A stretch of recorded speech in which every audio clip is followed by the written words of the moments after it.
So we're going to give him the floor first. So, John, why don't you take a few moments to introduce yourself and talk about ICANN's role in, or perhaps non-role, in the cyber surveillance controversy. And if you could adjust your camera, we're seeing just the bottom part of your face.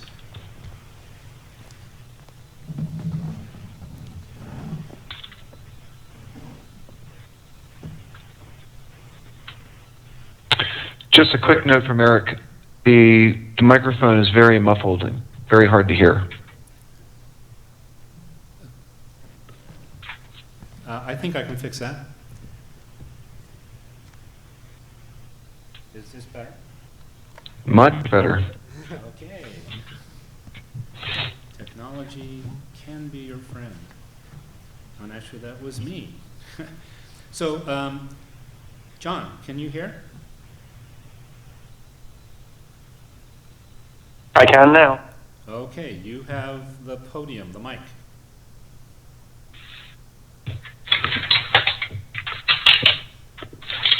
Let's see if I can actually get my webcam to work too.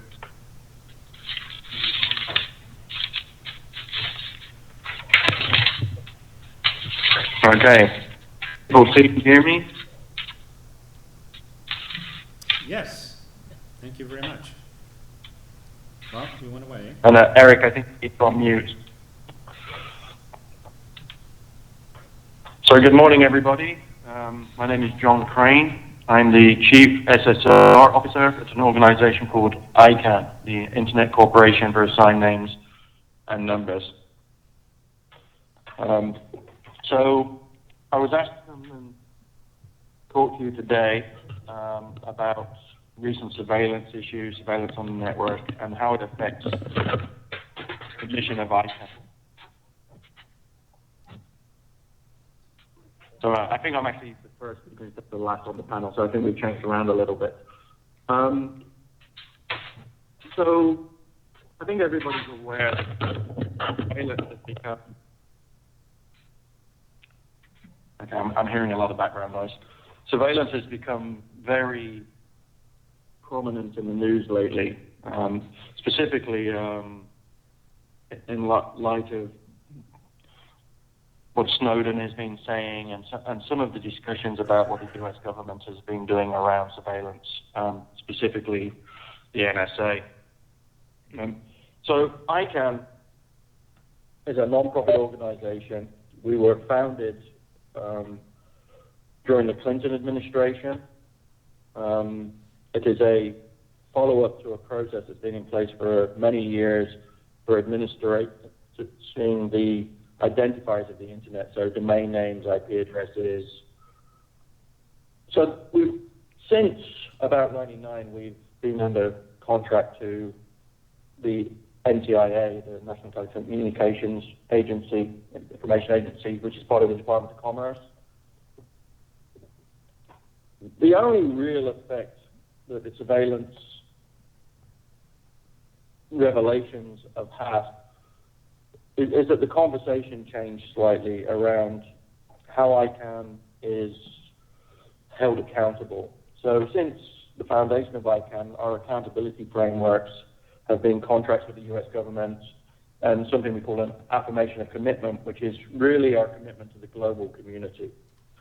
We see ourselves very much as being a global organization, and that our remit and our responsibility is to the internet users, the global internet, if you like. So with the surveillance revelations, it's made it interesting, and I'm choosing my words carefully here, to be contracted to the US government, which has always been sort of the trust mechanism, if you like, to ensure that ICANN is held accountable. And it's important that we are held accountable. We have a very big and responsible job, so accountability is an important matter. So in light of all these discussions and in the massive internal changes ICANN had over the years, when I started ICANN in the late 90s, early 2000s, we were 7 people, everybody based in the U.S. I was the first non-U.S. employee. Now ICANN has offices around the globe. Our executives and our staff are extremely international. So with all this discussion about trust on the internet and surveillance, what's happened is the Department of Commerce has taken a lead, the U.S. Department of Commerce, and said it's time for ICANN to no longer be under contract to the U.S. government, but to find other accountability mechanisms. And those mechanisms should be accountable to not any one government, but to the internet users and the internet community at large. So this whole surveillance discussion has actually been an interesting catalyst. The road towards ICANN being fully independent has been a long one. It was part of the original plan. So the fact that we are now talking about no longer being under contract in the next year or so is not something new. It was part of the original plan, but that was 13 years ago. I think the surveillance issues have just helped to speed that up a bit. I think everybody knows that surveillance occurs. I think people were surprised by the level of the surveillance, and now that it's out in the open, it just changed the tone of the conversation. And I don't want to say really much more than that. I mean, ICANN doesn't really in any way get involved in those kind of practices. Obviously, we don't even have data that would probably be interesting. There's often a misconception that ICANN is at the heart of the data of the internet, but really all we do is manage identifiers and actually manage databases about identifiers, to be more precise. So it's been very interesting as a security practitioner to watch the discussions sort of from the sideline, and then to see how the political discussions outside the internet world are starting to affect our mission and what we do, in the sense that it's pushing the ICANN structures more towards the community accountability, which we also added in the information commitments a few years ago, but this is really helping to enforce the need for a mechanism to be accountable to the community rather than the government. And I'll leave it at that. I know we're running late, so I'll hang on, so if there's questions later, we can answer them.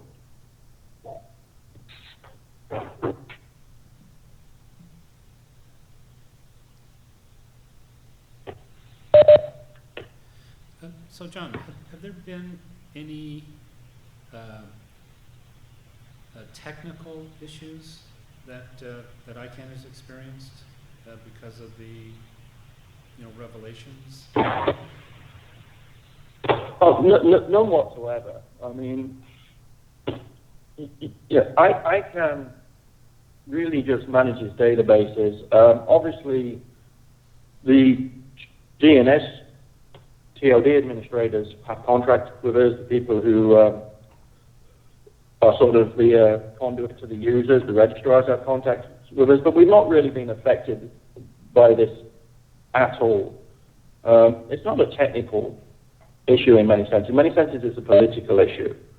It's not as if there is any data or systems that we run that would be particularly interesting to these people, even if they might think they are.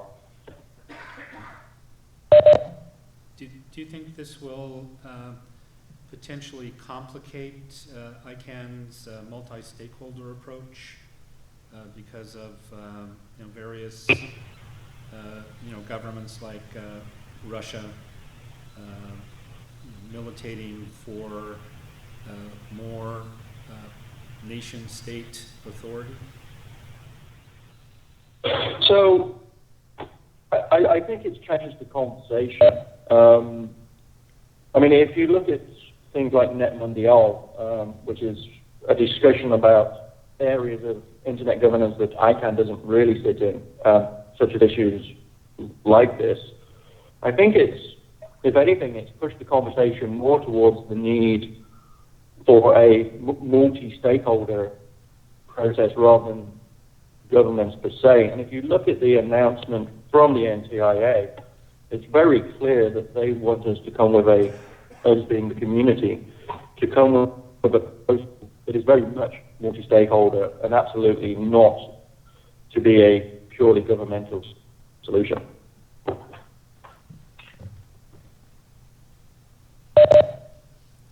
Okay, we're going to give members of the audience an opportunity to ask any questions they might have for John Crane. If you do, please walk up to the microphone.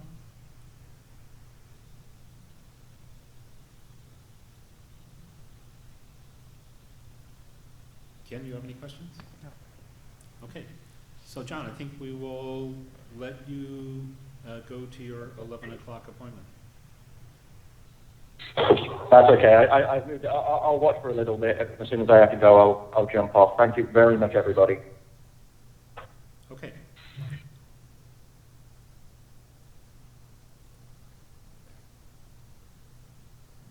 Okay, so I'm going to ask Ken Clark from Cloudflare to come to the podium and talk about his concerns and his company's concerns.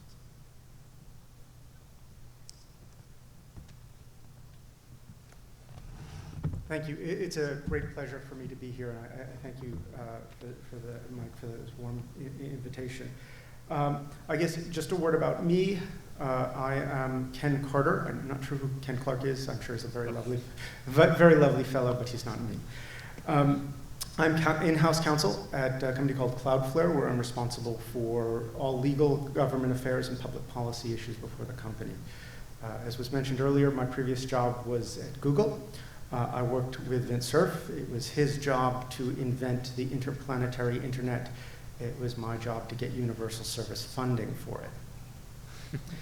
Before that, I was with the Wissenschaftliches Institut für Infrastructure und Communication Dentist in Bad Honnef, Germany. And before that, the FCC, where I was senior counsel in the Office of Strategic Planning. I started my career at Columbia University, where I was the deputy director of the Telecommunications and Media Research Institute there, CITI. I hold both Juris Doctorates and MBA degrees. Let me tell you a little bit about Cloudflare. We are a 4.5-year-old company. We have now 92 employees in 2 offices worldwide. And I say this with great humility. We are a company whose objective is to build a better internet. We provide web security in the form of DDoS protection, web firewall, CDN, and a bunch of different features. Our plans start at $0 a month, which is a great price point. We have a $20 a month plan, a $200 a month plan, and an enterprise plan. Just to give you some sense of what it is that our company's doing, in the time it takes me to finish this sentence, our network will handle 3 to 5 million web requests. In the time it takes for us to finish this panel, we will address either receiving or sending traffic to about 4 or 5% of all available IP addresses globally. In the time it takes us to finish this conference, another 3,000 to 4,000 websites will sign up for our service. So let me talk now a little bit about bulk surveillance. And what it means for a small Silicon Valley company. It is a tale of bad news followed by somewhat better news.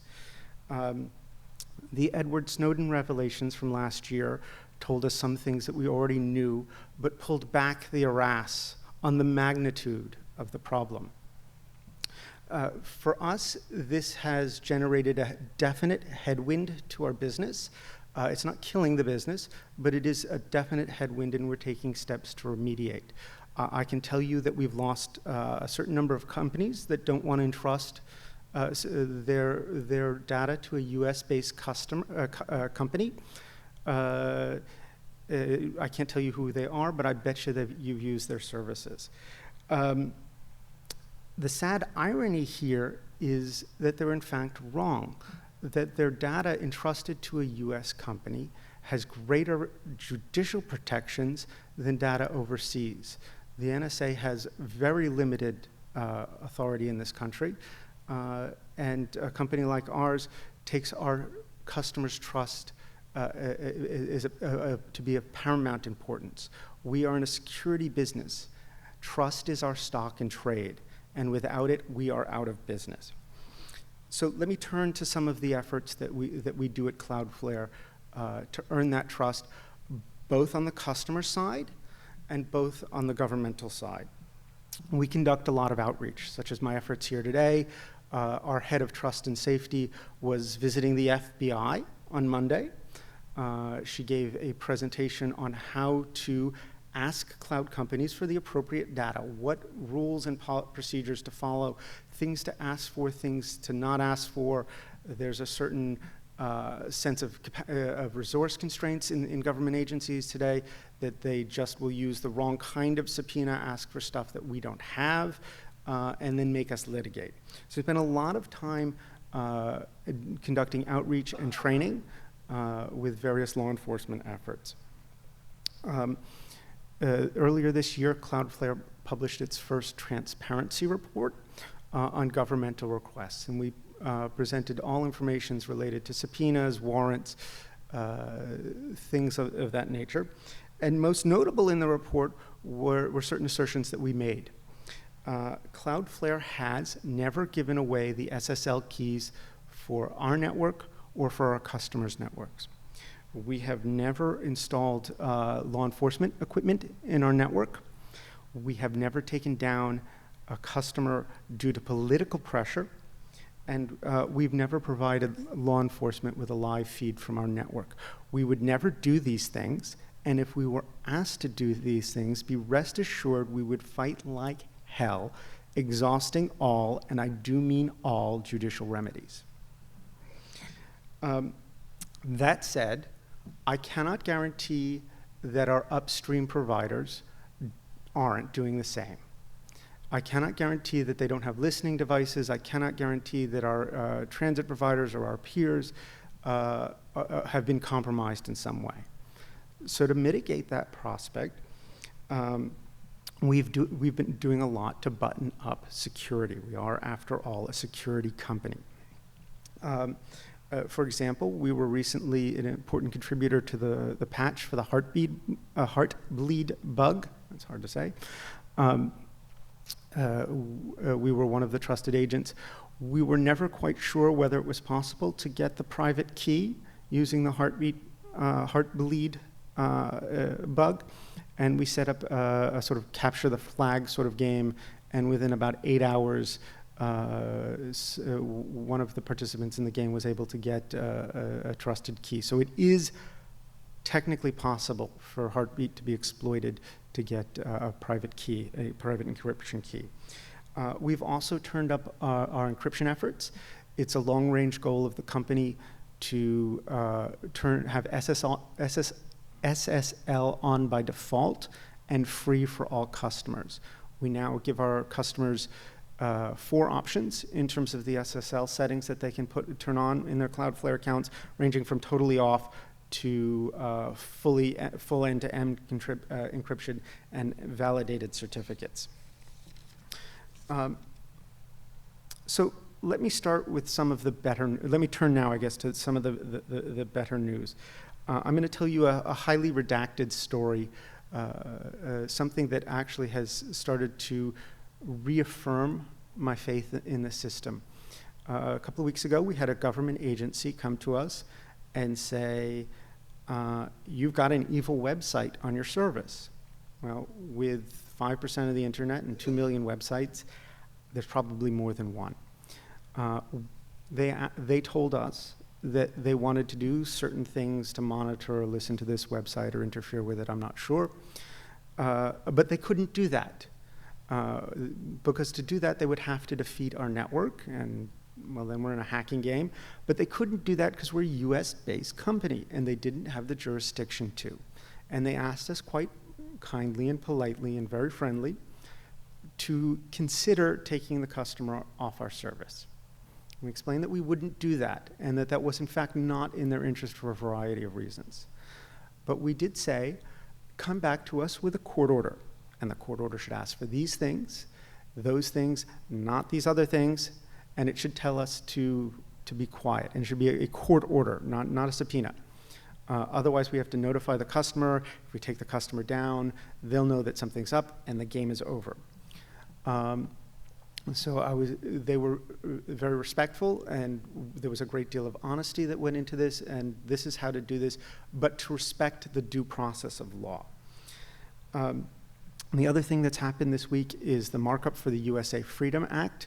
I'll be quite candid, I have not had a chance to deeply review this, but I see a bunch of positive developments coming out of the markup. First is an outright ban on bulk collection.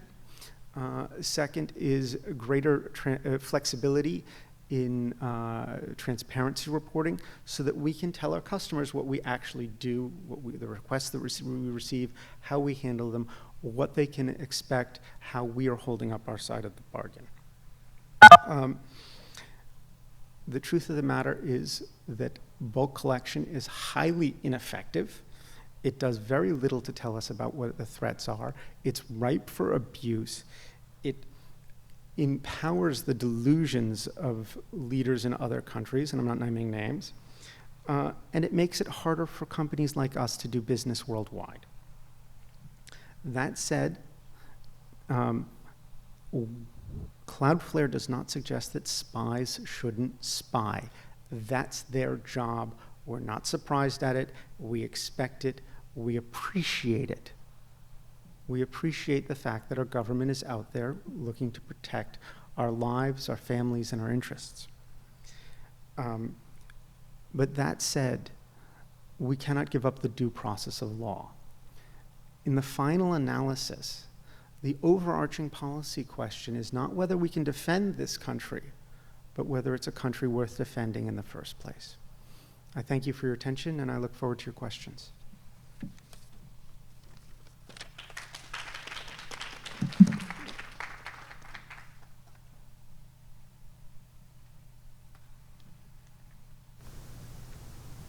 Do you feel that the FISA courts are essentially a rubber stamp and don't really provide any true due process in this process? The FISA courts are a court. So in that regard, they're better than nothing. They do have a history of approving things fairly regularly. But then again, because it's not a self-certification, because someone else has to take and make an affirmation under penalty of perjury, make such a statement, it's a bit solemnizing, and it's better than nothing. Obviously, we'd like to see more robust judicial review, but Cloudflare will honor a FISA court order. It's a court. Is there an appeals process that you would go through on any of these? Yes, absolutely. I think I said in my remarks that we will exhaust all judicial remedies. And in fact, we blogged about this, had the FBI come to us and say, we're thinking about giving you an NSL. And we said, that's fine, but I'm going to litigate it. They came back and said, okay, we'll give you a subpoena. I'm like, well, why did you do that in the first place?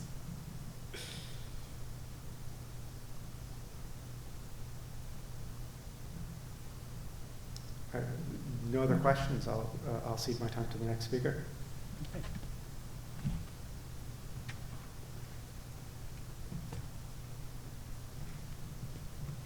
And thanks very much, Mr. Carter. Okay, Eric, you came up. Let me make sure that you're not muted on my end. Okay, you should be fine to go. You ready? Good. Can y'all hear me?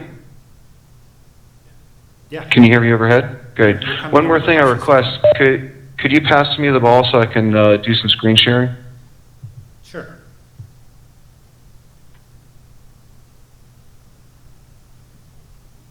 Great.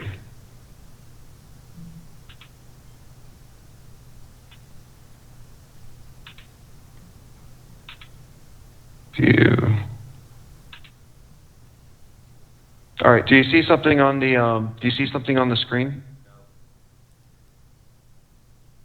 No. Presentation? Yes, no? There we go. We got it. I don't hear anything.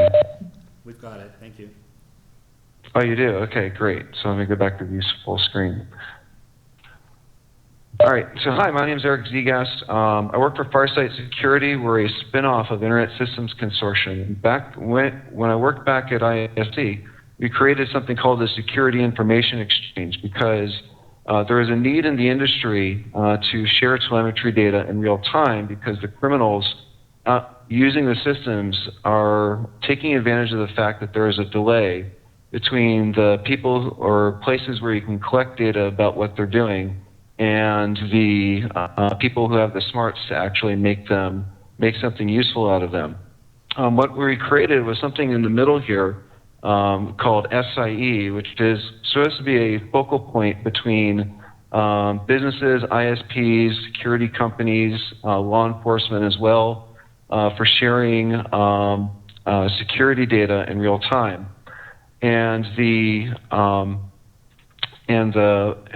were effective in doing that for mostly PII-free information.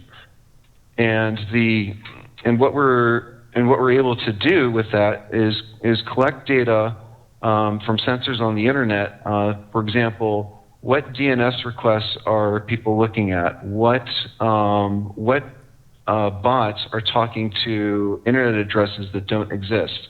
There are lots of different types of data that we do collect, but the data we collect is mostly PII-free. PII means personally identifiable information.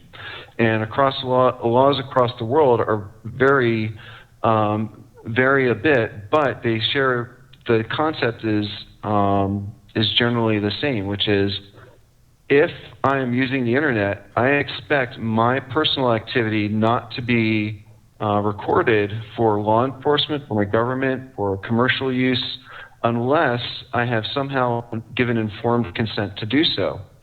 When I use my ISP, I expect that no one is looking at what I'm doing specifically, but if somehow I am creating network abuse or have a profile of network abuse, that my ISP has a right to defend itself and defend the rest of the internet from my abuse of the service.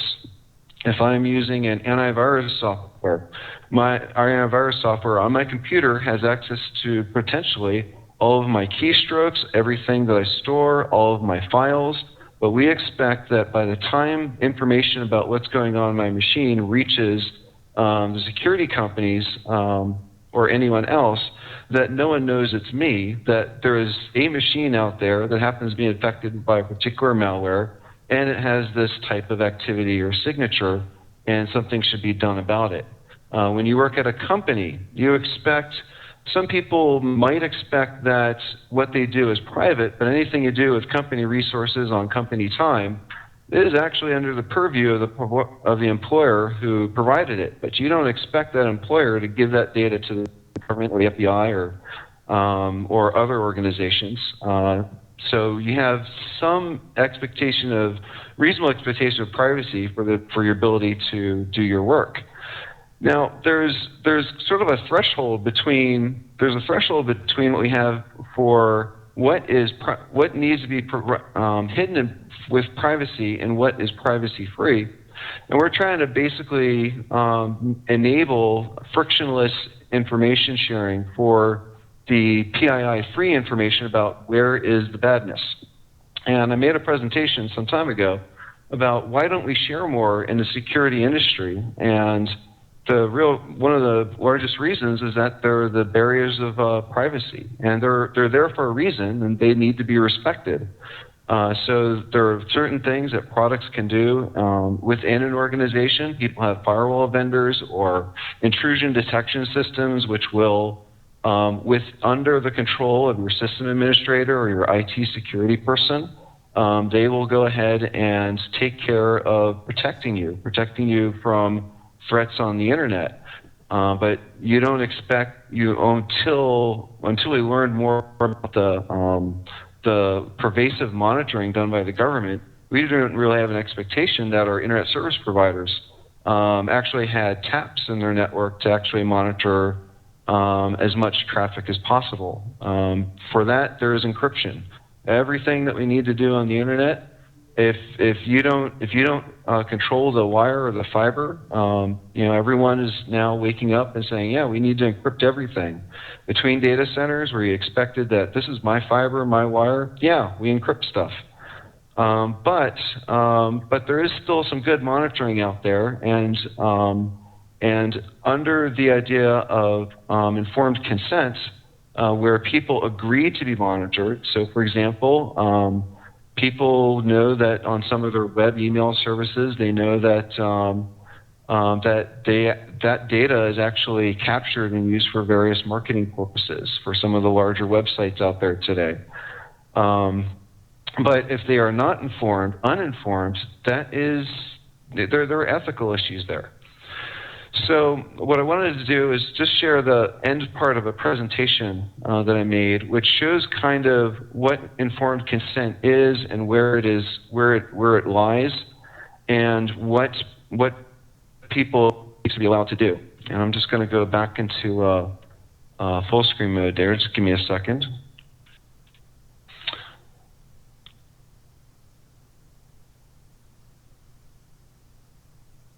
So there are some solutions for making it easier to share within the security community.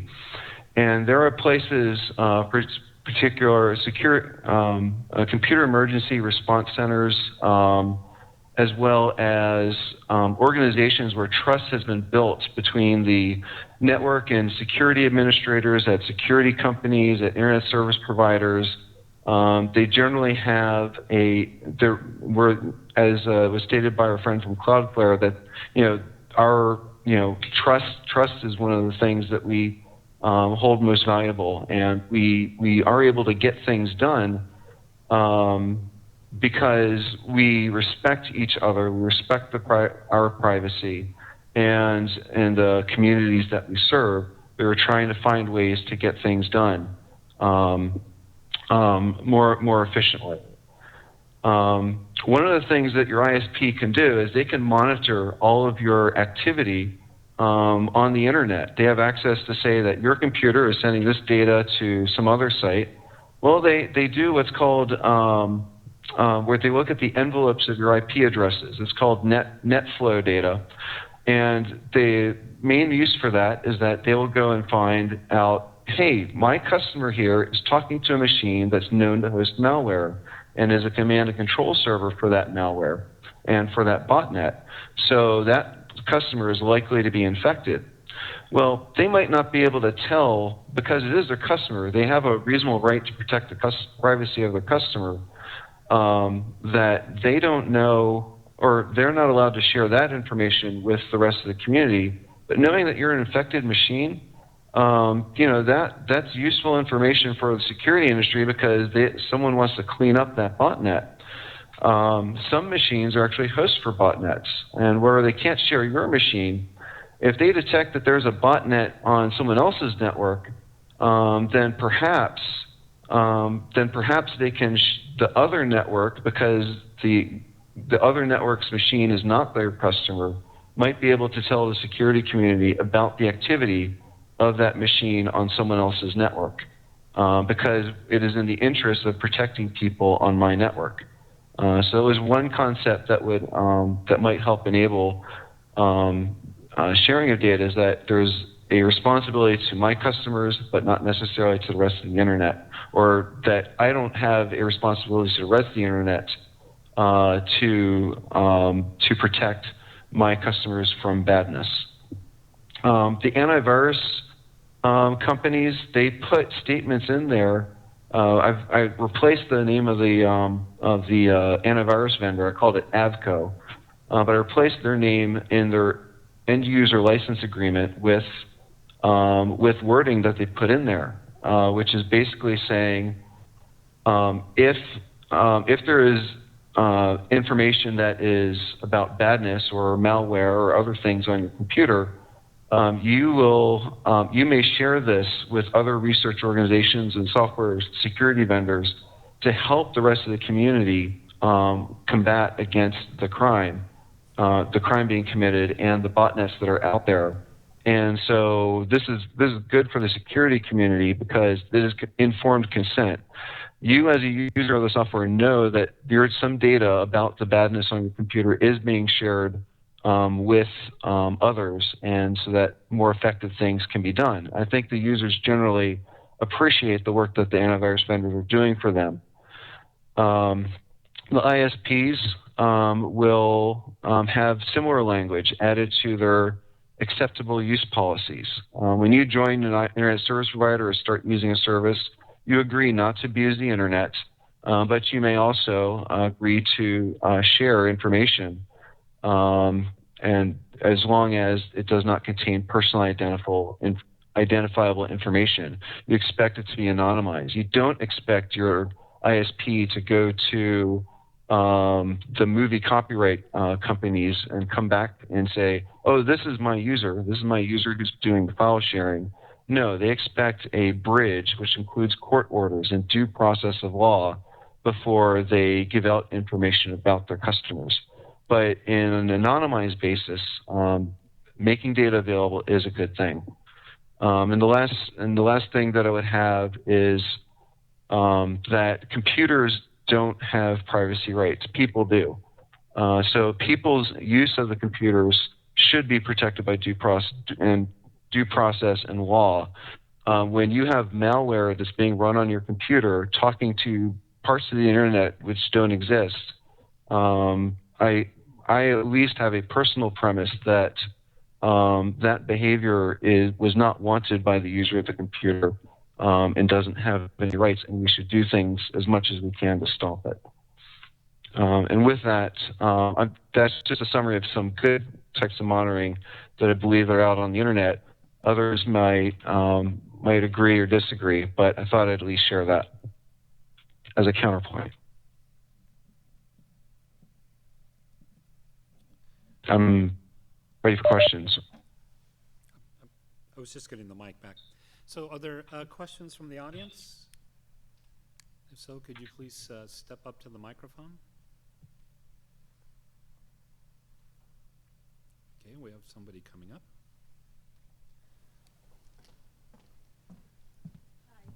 Hi. My name is Paola, and I'm a student from Santa Clara University, and I'm really interested about the cloud computing and all about open sourcing movements, and because the technology is moving through that side, you know.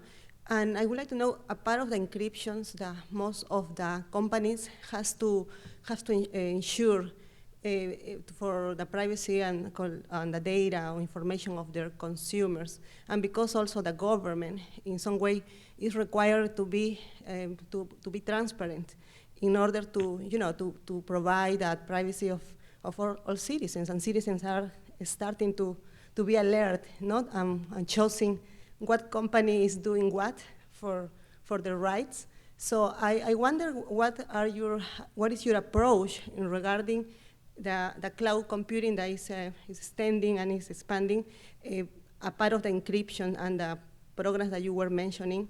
What other things the government can do with the companies to work together and be able to have better security in the cloud computing?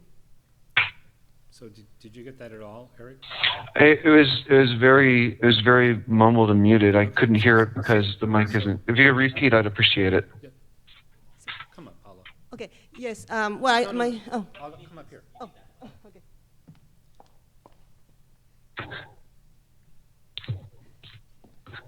Be careful. This is a law student. Yeah. Well, I'm in the stage now. My question is regarding the cloud computing. So, I make it simple. Is what other alternatives do you think that the government has to work with companies in order, a part of the encryptions and a part of other type of alternatives of security to make it better, you know, for the consumers, for the citizens. Sorry, to the citizens, and also to in order, because the technology is changing, and I feel that a lot of citizens are starting to stand up for their rights, and companies are relying that they can make money if they don't provide us the security, the alternatives. So government is alert more than before after Snowden. So they want somebody has to come up with something, some type of. I'm thinking about more technical alternative to ensure the servers, the system. My concern is the cloud computing. So what alternatives do you think government can work with companies? So with cloud computing, there was a fourth area which I wanted to get into, which is websites. When you visit someone's website, some of them the website falls under the jurisdiction, mostly the jurisdiction of where the company is operated. And while there are certain international laws which could apply, not when I say international, meaning there is the jurisdiction of the user and what they use and access the website, and the jurisdiction of the company that hosts the website. And in some cases, loosely defined or very hard to use is that the path between you and or between the client and the server is also falls into jurisdiction. So that saying that the data transferred through a country could subject the data or the use of that data to laws of that country. Everyone has different jurisdictions. Everyone has different jurisdictions. There are different laws, different concepts of what is legal, what is not, and it's a real mess. To protect themselves, many companies will avoid jurisdictions where putting their data in jurisdictions where they are at risk. So, for example, I'll give you one excellent example.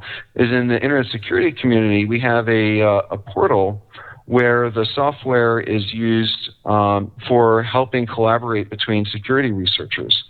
And a foreign government would love to use that portal for their own use, for their own cyber security initiatives. But because it's hosted in the United States, you say, no, we can't use it. We kind of wish we could have the software so we could run our own instance in our country. And there is a lot, you'll see this a lot in Europe. You may see a lot of it, as well as that everyone has their own jurisdiction. And there is the contract that the services provider makes with their clients, usually with a privacy policy that they put on their website, and that is, that would fall under contract law. But for the most part, it is all dependent. What services you provide as a cloud provider are really set by where your company is hosted and the jurisdictions, and it's not all the same. It is a mess. There are a lot of lawyers who are going to have to come out of school with technical degrees to help sort that mess out. Okay. Thank you. Did that address your question about worrying about your data and the use of the services, or did it hit it? The problem is broad, and I feel that many different communities has to align, and come up with some alternative, because what I'm thinking is that most of the problems is not just technical, but it's also communication between all. It's a community problem. It's becoming a little bit. It's not just programs, so it's Snowden or the government. It's just it's a transparency problem. And also, I guess people has to come up with a kind of an agreement, a kind of jurisdictional. It can solve the problem, as you said, But I guess we are here for finding out what is the solution. My personal opinion is that governments will take a while to catch up, but for the most part, the ones that require trust of their customers, Cloudflare was a great example.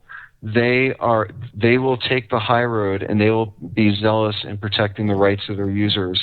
From ICANN perspective, there are some registries and registrars who are very zealous about protecting the privacy rights of their customers, because their currency is trust. They want to earn the trust of customers, and everyone has to step up their game, because the governments it's going to take a long while for them to catch up and fully understand to be able to protect everyone.